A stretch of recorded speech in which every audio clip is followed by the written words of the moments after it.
is the BBC in Shanghai. Bangalore. Well, New York. wherever you are, you're with the BBC.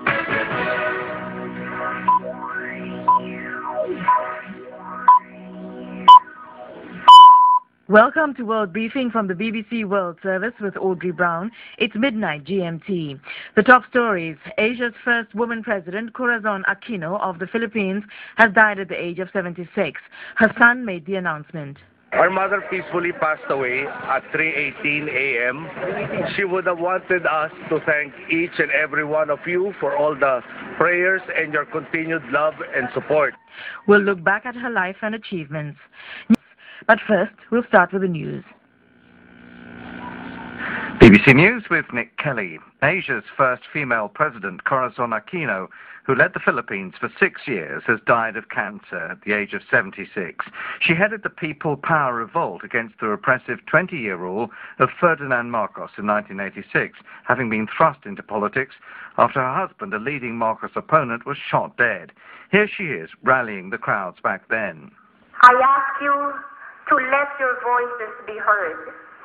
I ask you to let the people's power be felt. I ask you to send this message in language unmistakable and clear. Let our people go. Let the Filipino people go. You're listening to World Briefing from the BBC with Audrey Brown. Corazon Aquino, the former president of the Philippines, has died at the age of 76. She was president from 1986 to 1992 after leading the so-called People Power Revolution against then-President Ferdinand Marcos. She was also Asia's first female president. Mrs. Aquino's son, Benigno Aquino Jr., announced her death. Our mother peacefully passed away at 3:18 a.m. August 1, 2009. She would have wanted us to thank each and every one of you for all the prayers and your continued love and support. It was her wish for all of us to pray for one another and for our country. Jill McGivering looks back at Corazon Aquino's life. Corazon Aquino was thrust into office.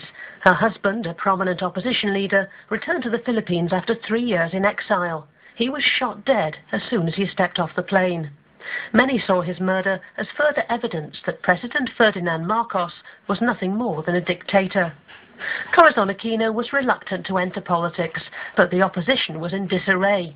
When the country faced snap elections in 1986, she seemed the best hope of harnessing what was soon called people power. I ask you to let your voices be heard. I ask you to let the people's power be felt. I ask you to send this message in language unmistakable and clear.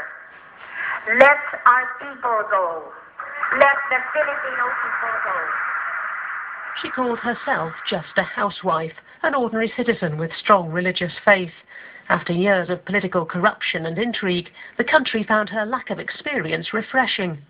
When President Marcos declared himself the winner, the opposition accused him of rigging the elections. Tanks appeared on the streets of Manila. There was fear of civil war. As the crowds grew and some key military figures announced support for the opposition, Corazon Aquino did take office. She'd come to power on a tidal wave of expectation. She restored many of the freedoms eroded in the Marcos era.